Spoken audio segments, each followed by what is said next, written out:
Tom, this is Tom Segev, wonderful historian who's written a handful of super books, but also a journalist. He was just joking that he's what he calls an hack, which is part academic, part journalist, but extremely distinguished at both. And this is what number book of yours? This must be your. This is my book number 9. Number 9, right. And they are out in 15 languages. Fabulous.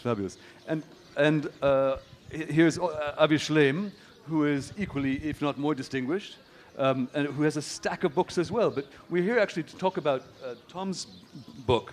But Avi, I suppose you're best known, I guess, for your book, The Iron Wall, which is about Israel's relationship with the Arabs. So we're just going to have a conversation, really, and we'll be taking questions at the end. So I'd like to kick off, Tom, by if you wouldn't mind just giving us a very brief synopsis. Who is David Ben-Gurion? Why should we care about him?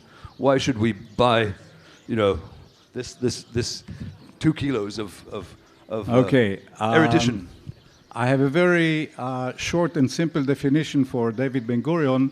David Ben-Gurion was the Israeli Nehru. Okay?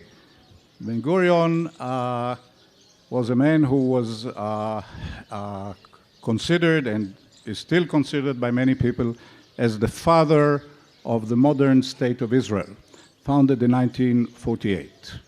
Ben-Gurion was born in a small town in Poland called Plonsk, and like many young Jewish people and other people also, but many young Jewish people, he moved to Palestine in 1906 when he was 20, aiming at the establishment of a Jewish independent state in Palestine, which would really connect to a Jewish kingdom in Palestine 2,000 years ago. And the ideology which directed his action and his beliefs is called Zionism to the present day. Zion being a biblical name for Jerusalem. I was born in Jerusalem. I can also say that I was born in Zion. And so, I mean, he's in Israel's Nehru, but Nehru was in office until he died, basically. I mean, but in the same, I mean, I suppose whereas Ben-Gurion, he was prime minister for a time, and then he retired. But his beginnings were quite different. I mean, because he began with a movement, as he said. I mean, I think he claimed once, and you were saying this, he claimed to you in person that he had become a Zionist at the age of 3. Which says something. I mean, that's... Okay. This is actually perhaps the deepest experience I ever had in my life. And I can assure you that 30 years of journalism brought me in contact with many people. But I was 23 when I went with 2 other fellow students to interview David Ben-Gurion. He was then no longer in office. He was living in a agricultural commune, which is called a kibbutz in Israel. So he lived in his kibbutz in the desert. And we went to interview him shortly before Israel was to celebrate 20 years of independence. This was for our Hebrew University student newspaper. He looked more or less as he does on the book. He was short and stocky and had this huge white lion's mane on his head, and was very impressive. I had the feeling that I'm actually facing 3,000 years of Jewish history in person. And I remember him as he was no longer in office, and I remember him as an old man, very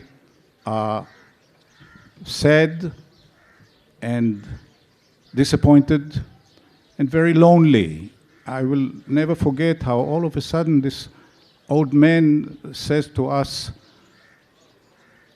I wanted another child, Paula didn't want to. Paula was his wife. And so I remember how we were almost, it was almost unpleasant. Why does he get so intimate with us? And so it was, and he said another thing which I found very surprising, and that was, as you said, that at the age of 3, he was already an ardent Zionist, meaning at the age of 3, he already knew that he supports the return of the Jews to Palestine and the establishment of an independent Jewish state in Palestine. And we still have the recording of that conversation, and one of us, who was the most courageous one, which is sitting in front of you, you hear him on the tape saying, Mr. Ben-Gurion, this is something you knew at the age of 3? And he gets very agitated. And he says, yes, of course, 3. Why not? All the children, we were all Zionists. We all knew that we want to go back to our ancient homeland. And all the children. And so I thought at the time that this may have been one sign of somebody who is no longer fully connected with reality. People remember things differently, design their autobiography in time. But when I worked on this book in recent years, I came to think that maybe it was not that absurd as it sounded. Okay, not 3, but the age of 13, Ben-Gurion, in that remote small town in Poland, established a Zionist organization with his fellow friends at school, schoolmates. So the aim was to convince all the other Jews in that town to adopt the Hebrew language as an everyday language.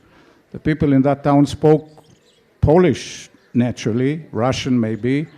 There's also a Jewish language called Yiddish, and that's what they talk. They did not speak Hebrew. It did never occur to them to leave Poland and go to live in Palestine.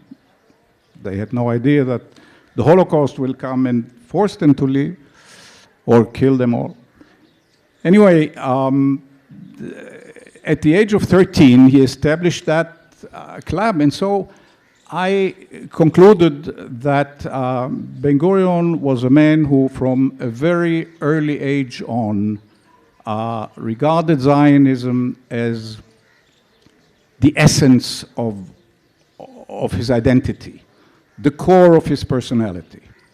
And there was never anything else. He never had any doubts, and continued to work for the realization of his original childhood dream, the creation of a state of Israel. And in 1948, he was able to do that. Now, just before I give the microphone back to you, just to tell you in a simple sentence what Zionism meant for Ben-Gurion, because Zionist is an ideology that has many streams and many directions and many different formulations. But for Ben-Gurion, Zionism was the establishment of a Jewish state in Palestine as early as possible, on as much land as possible of Palestine, but not necessarily all of it, establishing a solid Jewish majority, as many Jews as possible, and living in that state as few Arabs as possible. This is what Zionism basically meant for Ben-Gurion, and this is something he was able to achieve, and the price was very, very high. But for him, Zionism, a state at any cost. Which is where the title of the book comes from. And I mean, and I think you were saying that in many ways that's still what Zionism is. I mean, that's what's actually been created. You know, there was another strand in Zionism, which was a more religious notion of a very specific territory. But I think that is very much what it was created.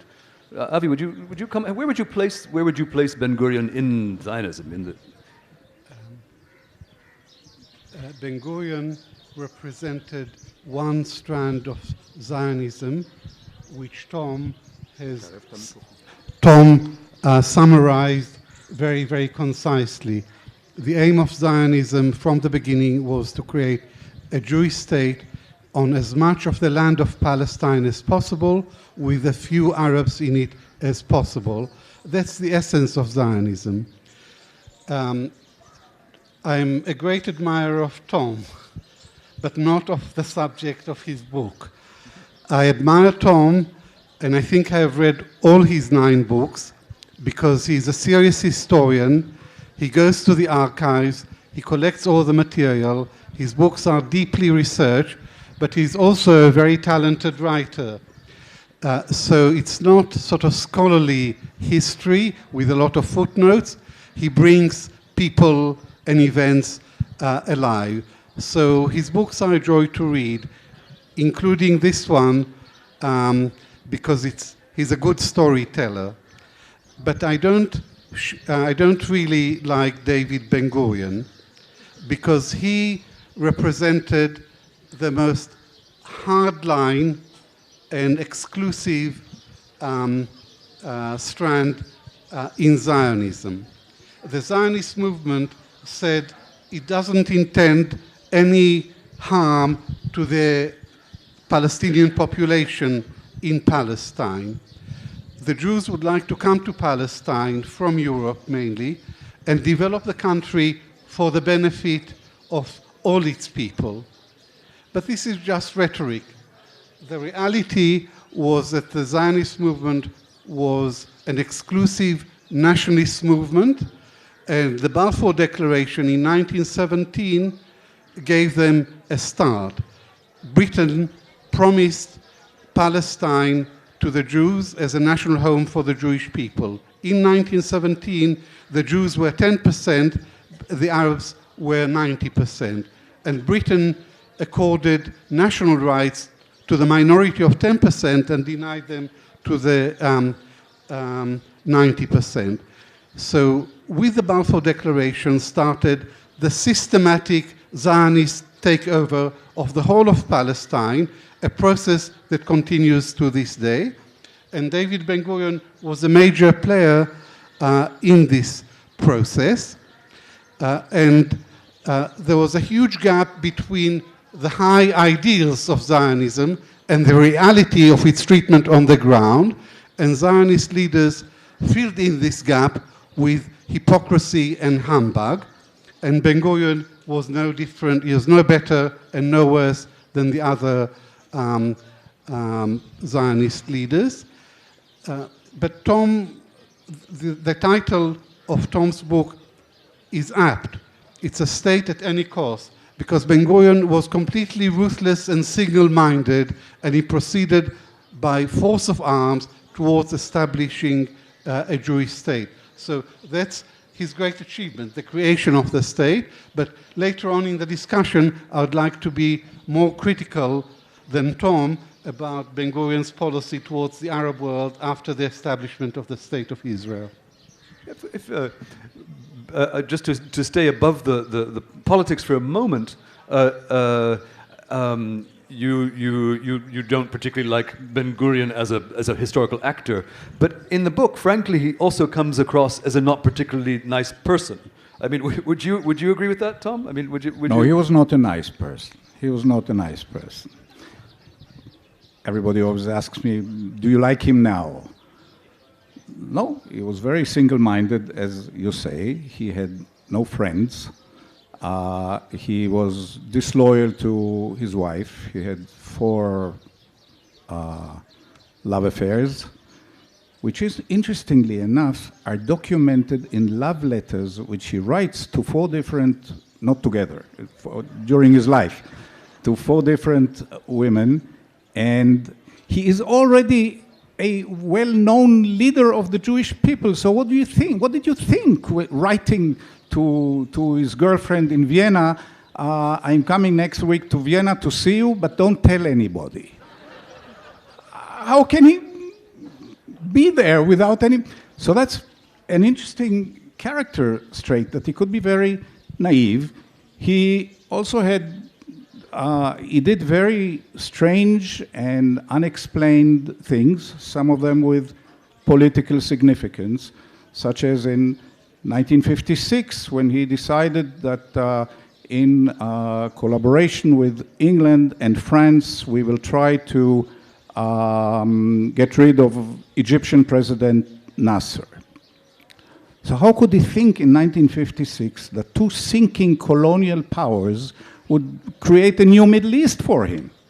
He believed it, but supposedly he was a man with future, looking into the future. He did other very strange things. He consulted a fortune teller from time to time. He describes a flying unidentified object which he saw in the sky. UFO? UFO. This is of interest to you people. He, at one time, developed a very, very passionate interest in Buddhism.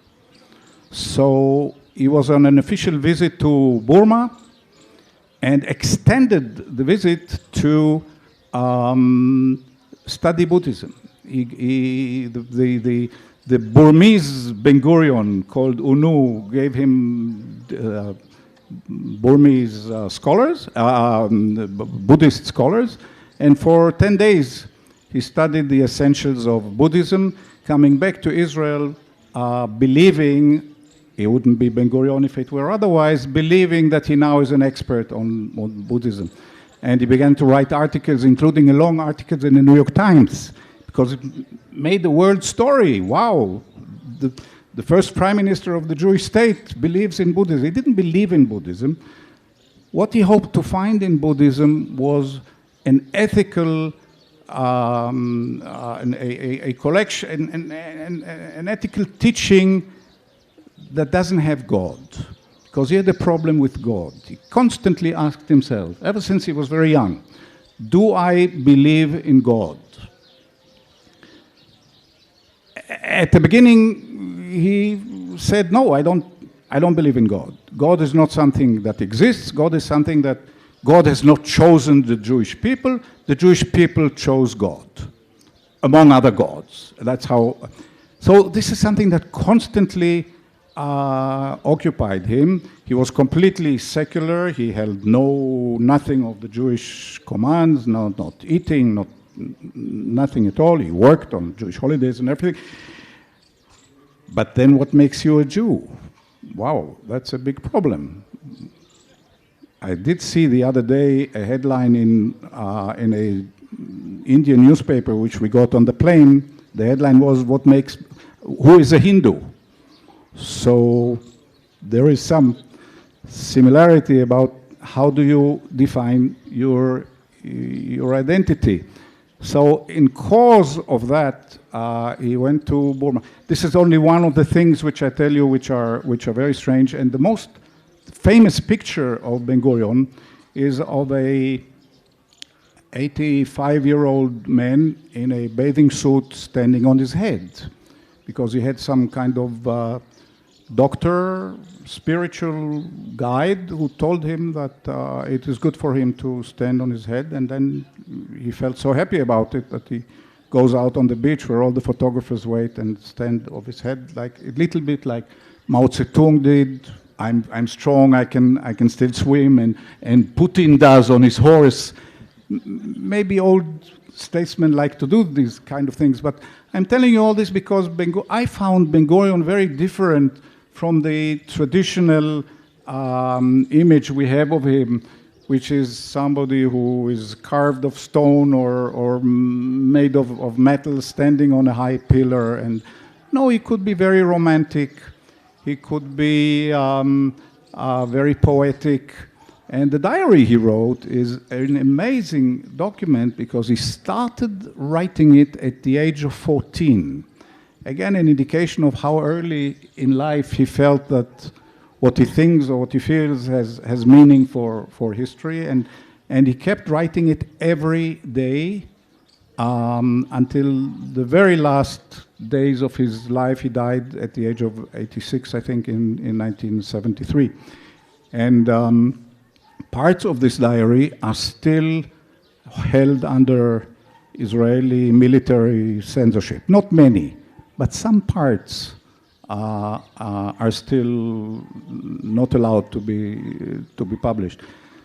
So all this makes him no, he was not nice, but he was a very, very fascinating person, and I really felt that, wow, I really spent 6 years with an amazingly complex character, very different from what I was taught at school. And he I mean, the parts of his diary that are redacted are, one of the things is the nuclear program, the Israeli nuclear program, which he was the sort of father of. I mean, among other things. I mean, this yes. is one of his creations, I suppose. And I mean, before the creation of Israel as a state, though, he had already risen to the sort of leadership, but through labor organizations and so on. I mean, it was a rather different face to Ben-Gurion, the statesman. This was a time when social democratic movements were still powerful in many countries in the world, including your country. But obviously, this has changed. So the opposition was the right-wing opposition. The government was the Social Democratic Labour Party, which Ben-Gurion really joined, again, very, very early, long before we actually had a state. The party existed before the state, and at that time, there is a generation of Israelis, like my generation, who grew up to identify the term prime minister with the name Ben-Gurion. Ben-Gurion was the longest serving prime minister until about 5 months ago, when Benjamin Netanyahu, the present prime minister, arranged a little celebration for himself on the day he passed Ben-Gurion. And those of you who follow the news from Israel know that this may have been the last happy occasion in his political career. But there is a generation of Israelis today who identify the term prime minister with the name Netanyahu. So, and Netanyahu is a right-wing, he belongs to the movement which for many, many years was the opposition to Ben-Gurion, and he's doing very well. I mean, Israel reflects one of the most dramatic success stories of the 20th century. Against all the odds, starting from crash, nothing. We have a solid, we are strong enough to defend ourselves against any enemy. We have a very solid economy. We are a technological superpower. And so that all happens in the spirit of Ben-Gurion. And we also have the two major problems which we inherited from Ben-Gurion, and this is why everybody in the world is so interested in us. A, we have no peace, and B, we have no solid common identity. That there is no such thing as an Israeli identity all Israelis can agree upon, and these are two problems which Ben-Gurion faced, and we are still facing it today. By the way, I want to share with you a feeling. I feel very strange, and that's small with my problem called Israel and the Jewish-Arab conflict and the Arab-Israeli conflict. I think wow, this is in India. You have 5,000 years of cultures and religions and wars and achievements, and this is so much bigger, and I'm coming from a tiny little corner somewhere in West Asia, as you sometimes call it, the Middle East, and I really feel very humble in a way. I don't want to say stupid, but I really feel very humble bothering all of you with but the reason why so many people in the world feel that this is relevant to them is because it all happens in the Holy Land. So this is like part of many millions of people regard the place where I was born, Jerusalem, regard it as part of their religious faith, their moral, their identity. So that's the reason why in America they always say that the New York Times writes more about Israel than about California. Well, everything's always wonderful in California, except when it catches on fire, I guess, but otherwise they don't seem to have wars as often. Was something you mentioned earlier was that as far back as 1919, I think you said, Ben-Gurion had speculated that there would never really be peace between Israel and its Arab neighbors, that there was no real solution. It was a problem just to be managed. Is that, Avi, would you think he was right about that? I mean, 100 years later, it does seem to, have come true. Was it necessarily true, or is it true because of what he did? So there was a lot of hypocrisy in what Ben-Gurion said, and there was a very large gap between what he said publicly for public consumption and what he really believed. So he used to say that there is no real conflict between the Jews and the Zionists and the Arabs. This is when he was a socialist and he had a Marxist interpretation of the conflict, and he said the real conflict is between the ruling classes of all the countries in the region and the workers should unite, and that would bring peace and harmony to the whole region. But he didn't believe it, and when the Arab revolt broke out in 1936, then his words caught up with the reality of what he believed, and he said, there is a conflict here. There are two peoples and one land, and that is the conflict. So from then on, he thought and said that there is no peaceful solution to the conflict, and therefore Israel had to be strong, and Israel had to impose a solution on the Arabs. And even during the British mandate, he used to say to his colleagues in the Labour Party, it's more important for us to reach an agreement, to reach an understanding with a mandatory power, with Britain, than it is with our Arab neighbors. And that became a cardinal tenet of Zionist foreign policy, of working, getting the support of the preeminent Western power in the region. Until the Second World War, it was Britain.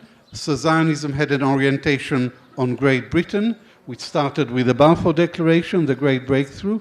And after the Second World War, when Britain was a declining power and America was a rising power, Israel has been attached to America. And Ben-Gurion tried to sell Israel as an ally to the Western powers. And this goes back to Herzl, the visionary of the Jewish state, who thought of a Jewish state in Palestine as a wall against Eastern barbarism. So Herzl thought the Jewish state in Palestine should be part of the West, and Ben-Gurion actually put this into practice. Ben-Gurion once said in an internal discussion, it's only as a result of a geographical accident that we find ourselves here in the Middle East. But our values and our ethos and our ideology and our religion, they all make us part of the West. And so Ben-Gurion set the mold of Zionist foreign policy of not trying to integrate into the region, of not trying to be part of the region, and on the other hand, of trying to join NATO, trying to join the European community, trying to join the West and that's really where Ben-Gurion was so crucial in laying the foundations for an exclusive Jewish state which looked westwards rather than eastwards. And the climax of this process is Benjamin Netanyahu, who denies that the Palestinians have any national rights in any part of Palestine. He thinks that only the Jews have national rights on the West Bank, on Judea and Samaria, as right-wing Israelis describe the West Bank. And there is no solution to the Israeli-Palestinian conflict. So Netanyahu doesn't believe in a solution to this conflict. He's a proponent of permanent conflict. He wants Israel to accumulate more and more military strength and to subdue the Arabs. And my problem with that is that Israel has no future in the region if it continues along these lines laid by Ben-Gurion. But you wouldn't, perhaps, but in the 100 years of experience since the Balfour Declaration, you have to admit that it's been a sort of success, although there's no peace. But Israel is successful. Or would you deny that it's a success? Israel is a huge success story in so many different ways, as Tom said. It's a very advanced industrial and technological country. It's out there making money. It's not dependent on its neighbors for markets because it exports all sorts of things, including military hardware, including security services, intelligence services, smartphones, all over the world, including Asia. So Israel is a huge success story. But Israel has never come to terms with what it has done to the Palestinians. In 1948, there was ethnic cleansing. 750,000 Palestinians were made refugees.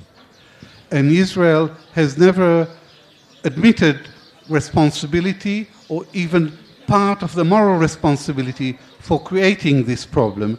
Today, there are 6 million Palestinian refugees. Today, in historic Palestine, between the Jordan River and the Mediterranean Sea, there are 6 million Jews out of a total of about 8 million people in Israel, and slightly more than 6 million Arabs on the West Bank, in Gaza, and the Palestinian Israelis, the Arabs who live in Israel and are Israeli citizens. So the demographic balance is shifting against Israel, and Israel prides itself. The great success story, according to Israelis, is that Israel is a democratic and Jewish state. But because of the shift in the demographic balance, Israel now will have to choose. Is it going to be democratic, in which case it has to be one man, one vote, and there would be an Arab government in Israel? Or is it going to be a Jewish state? And all opinion polls suggest that if they had to make this choice, most Israelis would want Israel to be Jewish, even if it's not democratic. And, Tom, what would you say? I mean, how much of the blame for this, failure to accommodate, to come to terms with Arab neighbors, would you lay at David Ben-Gurion's door? If you had invited me 40 years ago, I would have told you that by 2020 we will have peace, no question about it. And I no longer believe that. In part, as a result of my work on Ben-Gurion, because I think that what he said in 1919, unfortunately, is still true today. This is not a conflict about water or about land or about civil rights even. This is a conflict between two identities. These are two nations which define their identity by the land, all of it. And so every compromise is a compromise on each other's identity, and apparently we have not come to a point where we can make that compromise. We can't, the Palestinians can't. It is very possible that we have not suffered enough to reach such a dramatic decision. But I feel that the very historical process which started under Ben-Gurion is still going on today, because the aims have remained the same: as many Jews as possible on as much land as possible, and it's the same process. Blame on Ben-Gurion, you mean the blame for the Palestinian tragedy? The Palestinian Arabs left their homes, the Palestinian Arabs escaped, the Palestinian Arabs were forced to escape, and Palestinian Arabs were driven out. And all of those four terms appear in the book, and all of them are true at different places and at different points in time, and I think it's very important to recognize.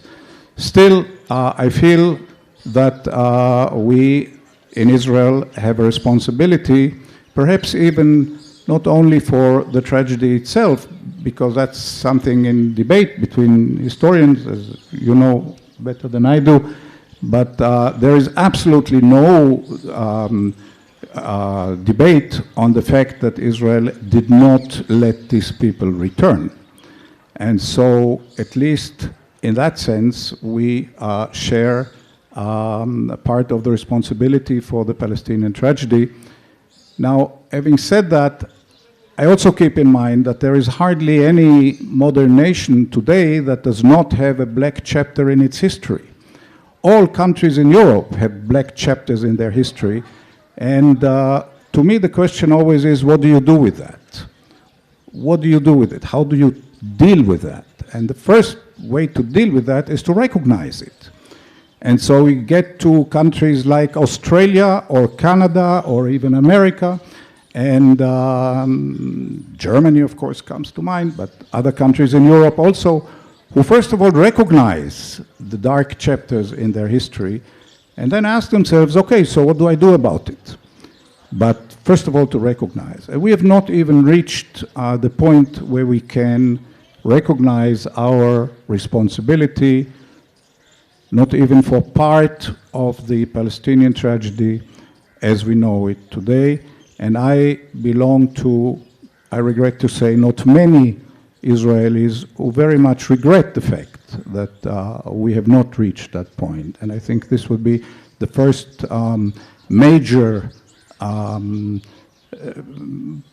political, educational, national thing to do in Israel, other than numbers of people who sort of have come to terms with that particular sense of responsibility, Avi, or do you think that won't happen? It's very unlikely to happen, because for the last 20 years Israel has been moving steadily to the right. And as Tom said, even though there is a debate about the causes of the Palestinian exodus in 1948, there is no denial that in July 1948, the Israeli government reached a decision not to allow the refugees to return. right.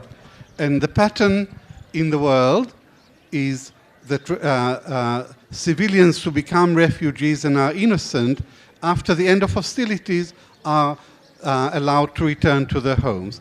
Israel has refused to do that and has been in violation on a whole raft of UN resolutions.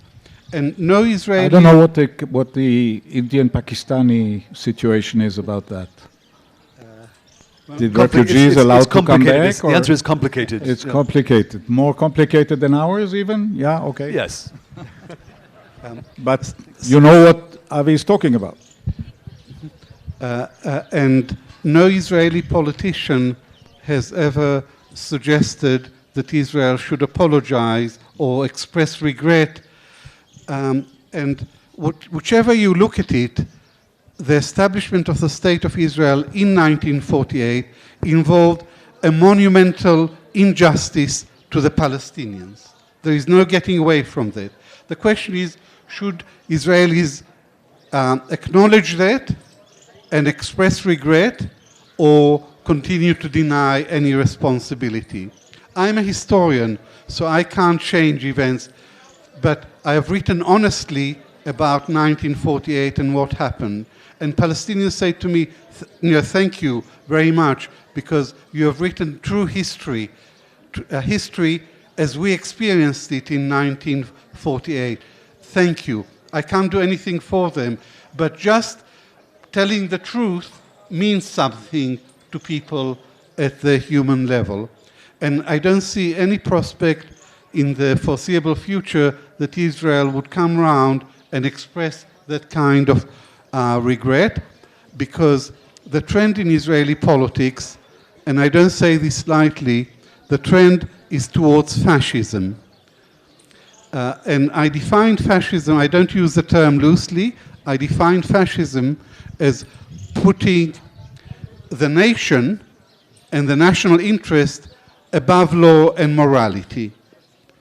So Israeli politics in general are now putting the nation above law and morality, and the person who personifies this very negative trend in Israeli politics is Benjamin Netanyahu, who has no morality of any kind, and is now faces 3 charges of corruption, and yet he clings to power, although he himself has been indicted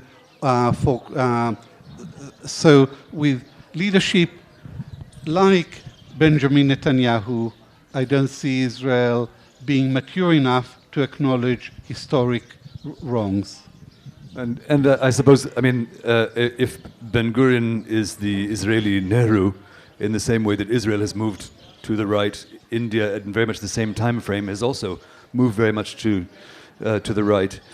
Tom, in one of your earlier books, One Palestine Complete, you made a very, very convincing and extremely well documented argument that the British are actually the degree to which the British were responsible for actually supporting the creation of Israel, which is another aspect that had not really been recognized, particularly by the Israeli public, by Israeli historians, before you came along.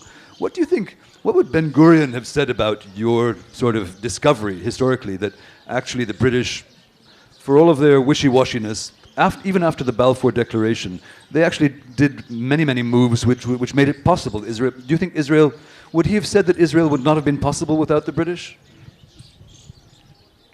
I don't know what he would have said, and I never answered that question because I know only what he said. He said that Israel owes its existence to the British. I belong to a generation of Israelis who grew up to believe that the State of Israel was born out of a heroic struggle against the British oppressors. In reality, Great Britain supported Zionism. In 1917, published a famous declaration of support for the Zionist movement called the Balfour Declaration. Balfour was the foreign minister of Great Britain at the time. And for the next 30 years, the British did something quite surprising. They kept their promise to the Jewish people, and they supported the Zionist project in Palestine. During the British days in Palestine, hundreds of Jews were allowed to come to Palestine and settle there and established thousands of new settlements, several towns among them, and lay the infrastructure, the political, the military, the economic, most importantly, perhaps, the cultural infrastructure for independence, so that by 1948, the state was already done. We already had the infrastructures needed for independence, and all this was done under the British, with active British assistance and help. There were ups and downs. Sometimes they were also part of the people who lived in Palestine, Jewish people in Palestine, who felt that the British are really fought the British, and there were Jewish terrorist organizations against the British. But there's a big controversy today among Israelis who who expelled the British from Palestine. And in reality, the British expelled themselves, because the age of colonialism was gone. They had given up India, the crown of the empire. Palestine was at best the backyard of the empire. So what have they lost in Palestine? They were in and Ben-Gurion himself, who was a great storyteller, has a really nice story in his diary. As I told you, the diary is really fascinating to read.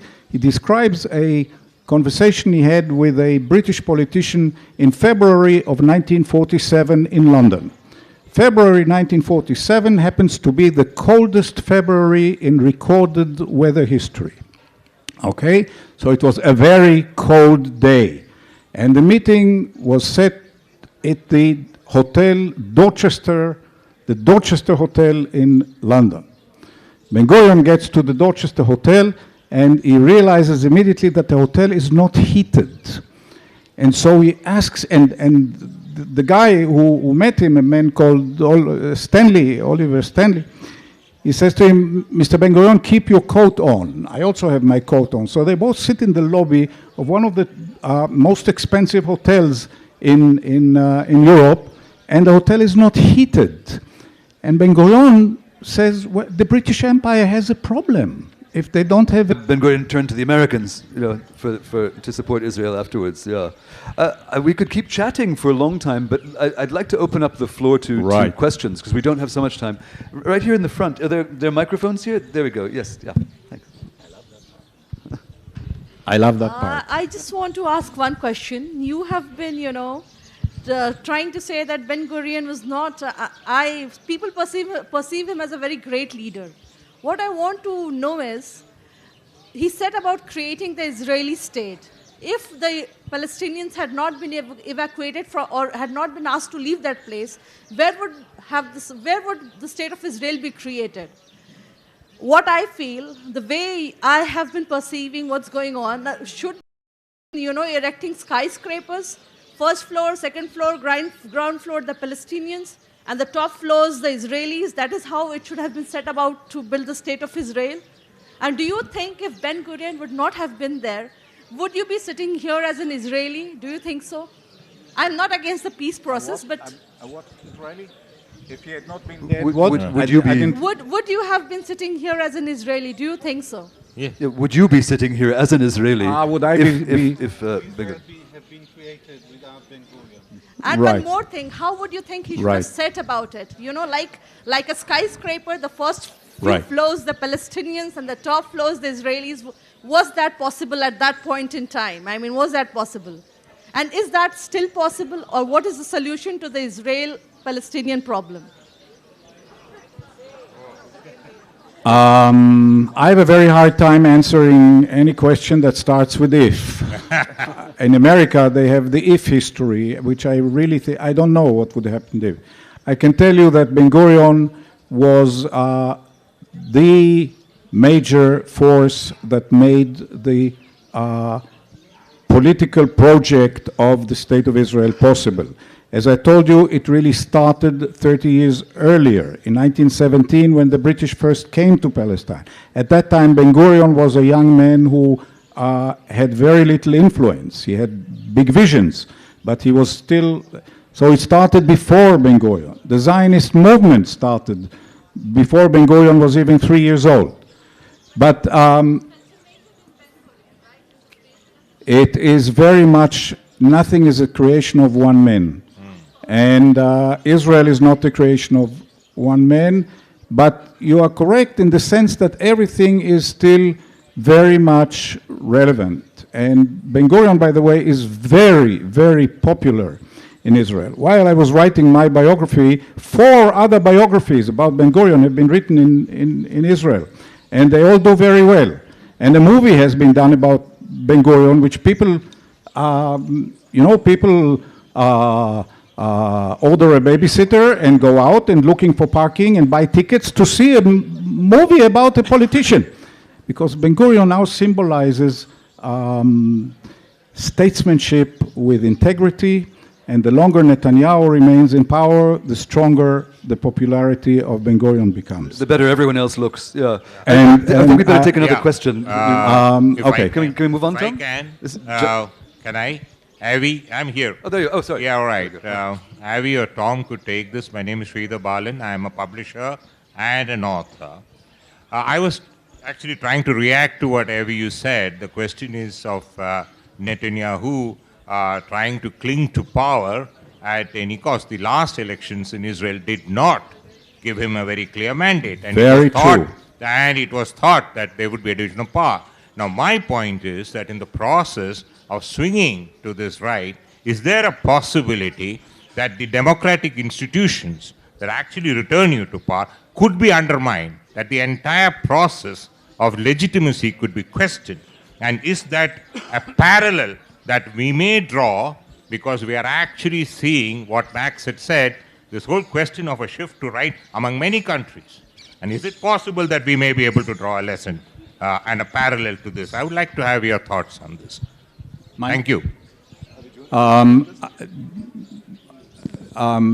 It is very important to note that in the past year, Israel went to election 3 times, and 3 times this powerful, longest reigning Israeli Prime Minister, Benjamin Netanyahu, did not receive enough votes to create a working coalition. This is very interesting.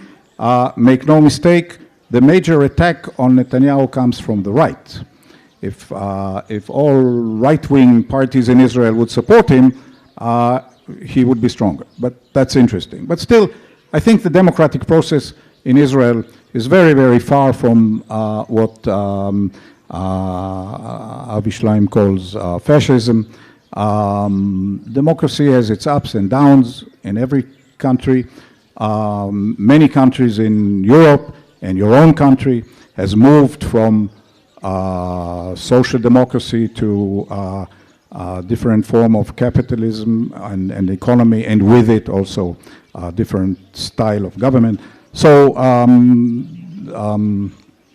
this is I think a wrong characterization, and much more must happen before we can say about a country that it has become a fascist country, and you really know that because I can just share with you an experience. I came to India many years ago, about 25 years ago. I was guest for my newspaper. Actually, then I came a second time. And my host said, "Well, you want to see politicians? Politicians are very busy people, but maybe you call." And they gave me a name of a politician who was okay, but not in the center of anything. And his name was Vajpayee. So I spent the whole morning with Mr. Vajpayee in his home and his little dog, Lolly, I think was called, and it was very nice. And he explained to me that, this is quite amazing, he explained to me that Nazi Germany was really a very well-run country, very worth of praise, except for one mistake Hitler made. Okay, he killed the Jews. He shouldn't have killed the Jews. Obviously, he shouldn't kill the Jews. But he had this whole ideological, thought-out view about Nazi Germany. Still, he became prime minister. He stopped to be prime minister, and India is not a fascist country. So I think we should really be careful about characterizing, using the term fascism, because what will you say tomorrow? Tomorrow it will really be fascist, so you will be out of vocabulary. So let's have a question here from the gentleman. Yeah. Good evening and shalom. I have two questions which are interrelated. I'll keep it short, very, very short. The first part is, what is it for the Jewish people across the world that people are afraid of their achievements or people are afraid of their intelligence? What is it in Europe and all across there is so much of anti-Semitism? Why? Why does it carry for them that there is a feeling which is anti-Semitic? India is a friend of Israel, so am I, count me in. And the second part of my question is, you are facing 7 Arab nations and you fought them in the Yom Kippur and the other wars. We are facing radical Islamic terror. Since this program is also about controversies, so let me rake one. Since we are facing this, is Haganah or the IDF or what Ronan Bergman is saying in his book, you all are aware of that book, Rise and Kill First. What is the solution for us now which we can derive from Israel?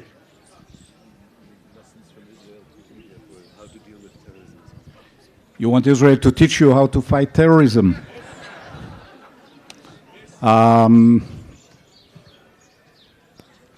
Your first question, if I may say so, I feel closer to it, but what's the reasons of anti-Semitism?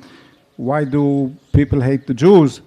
I feel that this is really a question for the beginning of an afternoon and not to the end. This is a big question. It is true that Jews had to face hatred on many levels, religious and economic, and in modern times also racial. And I think that this is probably part of a question: what is racism? Why are people racist? And the case of anti-Semitic racism is unique, but all forms of racism have a certain uniqueness. So I feel that I can't really give you a meaningful answer. I can only tell you what anti-Semitics say. Why is there so much anti-Semitic? Because the Jews are terrible people. So they are anti-Semitic. And they justify their anti-Semitism. But to give you an explanation, why does it come from? How come that it still happens today? I don't feel that I can start it now. I think Avi has a word to say, and then we have to wrap it up, actually. We've run out of time. So just like to clarify that I didn't say that Israel has become a fascist state. I said that there is a trend towards fascism, which is very alarming. And there isn't time to go into the roots of anti-Semitism, so I'll only make one distinction, the distinction between anti-Semitism and anti-Zionism. I define an anti-Semite as someone who hates Jews as Jews. And an anti-Zionist is someone who is critical of the state of Israel, or rather of the policies of the Israeli government. These two things are completely different. So you can be a legitimate critic of Israeli policies without in any way being anti-Semitic. But in Britain, where I come from, the Friends of Israel have deliberately tried to conflate the two in order to silence legitimate criticisms of the state of Israel. Of the government of Israel. Thanks, Avi. And with that, I'm afraid we have to wrap up and silence all criticism of everything. Thank you very much for wonderful panelists. Can we have a round of applause, please, for them?